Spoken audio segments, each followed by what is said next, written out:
Well, I really work at what I say to you and what I try to look like for you.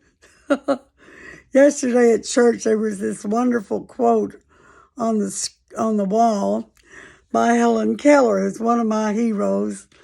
And, she was born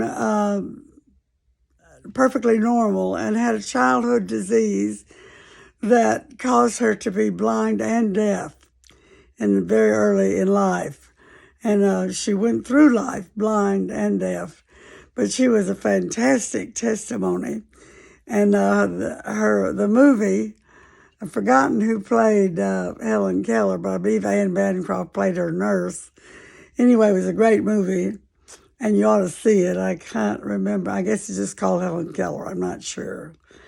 Anyway, the quote I took a picture of during church. I just got out my camera and took a picture of it. When I got home, I tried to enlarge that. I even screenshotted it and then tried to enlarge that. I could not do it. I ended up calling my pastor and telling him.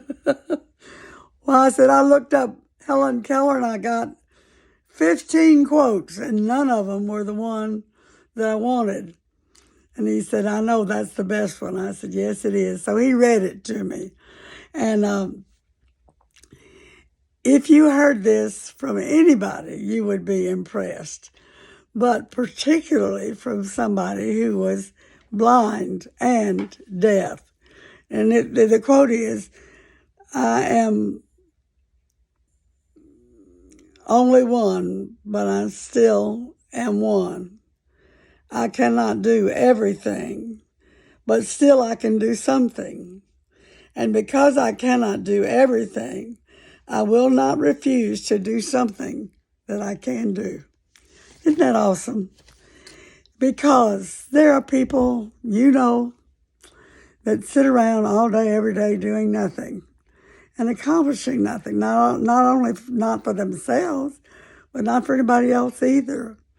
And we are not saved by our works, but we are saved to do good works.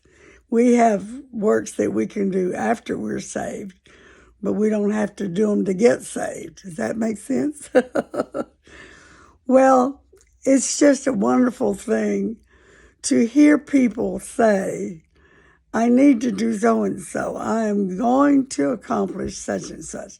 And I heard that yesterday. A person said to me, I am too tired from doing too little, which means I need to exercise more, drink more water, discipline myself to take the meds, and make myself healthy so that I can function for my family and mainly for myself first. Put the oxygen on yourself first, then for your family. And the same thing is true. Get your oxygen from the Lord. Get your strength and energy and know-how from the Lord. And then your own self-discipline. I cannot do everything, but I refuse not to do what I can do. Awesome. God bless you today.